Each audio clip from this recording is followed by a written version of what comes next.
Well, we've had Pentecost coming. It's the spirit of light.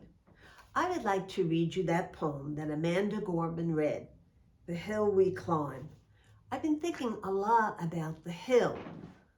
Everybody in life has some kind of hill to climb. When day comes, we ask ourselves, where do we find the light?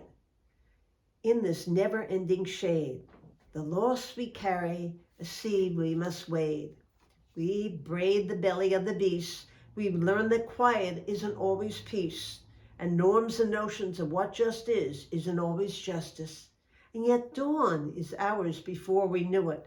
Somehow we do it. So I ask myself today, what do we do? Is it just busyness, or do we do love? Do we do hope? Do we do peace? A nation that isn't broken, but we're simply unfinished. I kind of like that line. We're not finished yet.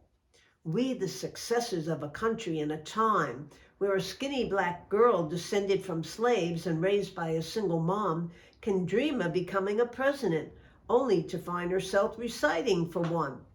And yet we are far from polished, far from pristine. But this doesn't mean we're striving to form a union that is perfect. We are striving to form a union with purpose.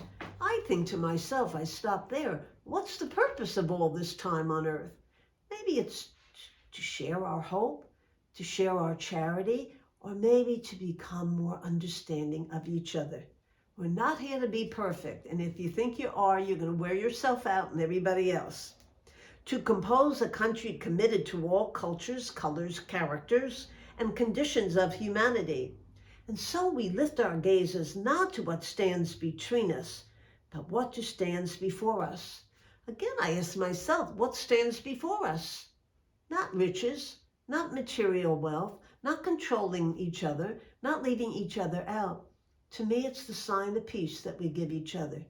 Peace to you in health, peace to you in charity, peace to you of getting up again, peace to you who deals with an addiction, peace to you who has had a tragedy in your life. We close the divide because we know to put our future first, we must first put our differences aside. And I say to myself, why do we let differences define us? Maybe they can refine us. We lay down our arms. Hey, wait a minute, what are our arms? Not just guns and bullets and ammunition. Sometimes our arms are harsh words and judgments in the treatment of one another, so that we can reach our arms out to one another. I like that because that's what God does. He embraces everybody with charity and hope. We seek harm to no one and harmony for all. That's not just Pollyanna naive. That's why God created the world, and everything he made was good. So let the globe, if nothing else, say this is true, that even as we grieve, we will grow. That even as we hurt, we can keep hoping. That even as we tire, at least we tried. Then we'll forever be tied together victorious, not because we will never again know defeat, but because we will never again sow division. And I want to tell you, sometime when a sports team loses and they lose well, I like them more than the winning team. Now think about that. Scripture tells us to envision that everyone shall sit under their own vine and fig tree, and no one shall make them afraid.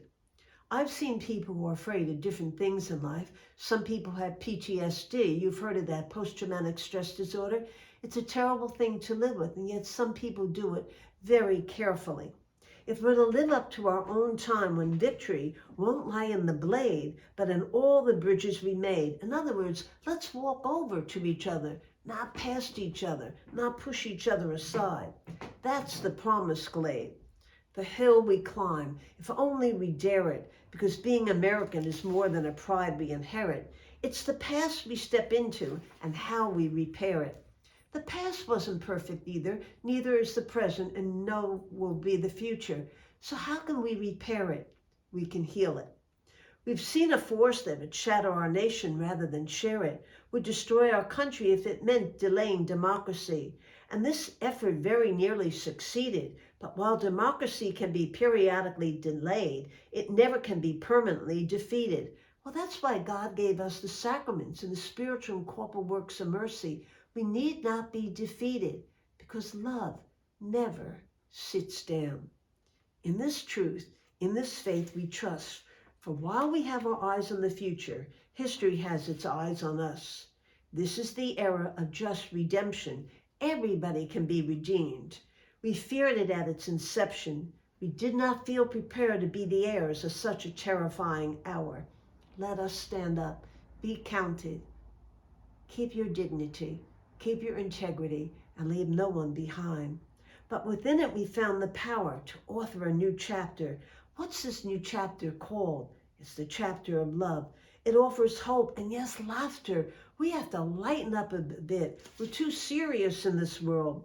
So once in a while we ask, how can we possibly prevail over catastrophe? You bet we can. God gave us graces galore. The person who wrote the poem should know of all the words I'm installing.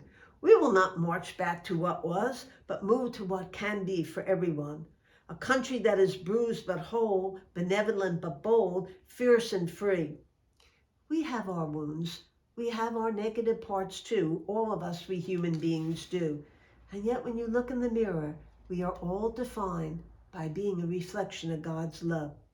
We will not be turned around or interrupted by intimidation because we know that our inaction and inertia will be the inheritance of the next generation. I know many women who have been abused, or even men who have been abused, and they've gotten up, they've healed, and they work to care for others. Our blunders become their burdens, but one thing is certain: if we merge mercy with might and might with right, then love becomes our legacy and change our children's right. Love, that's the legacy. It's not just a miracle. It's not something that you just dream of. You see, love is in the everyday grace of you and me. So leave behind a country better than the one we left. With every breath from our bronze-pounded chests, we will raise this wounded world into a wondrous one. We will rise from the gold-rimmed hills of the west. We will rise from the windswept northeast for our forefathers' first realized revolution. We will rise from the lake-rimmed cities of the Midwestern states. We will rise from the sun-baked south. Northeast, south, and west, we all come, and in the center, that is where we all belong. Rebuild, reconcile, and recover in every known nook of our nation, in every corner called our country. Our people, diverse and dutifully, will emerge battered but beautiful.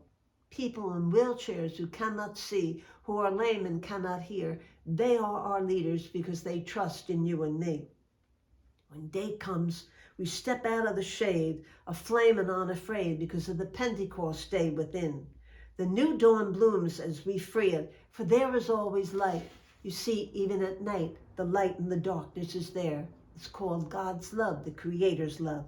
If only we're brave to see it enough to see it, if only we're brave enough to be it. You see, the hill we climb, I use part of the words. The others are part of my own poem. And where does that poem come from my heart? It comes from inside this weak and humble person who's failed in many a way and in some small ways. But I know I get up every day because I believe in God very much. And I believe in all of us. I believe in my wonderful friend Susan, who's here behind the camera every week. She is an everyday grace. God bless you all. Come back next week.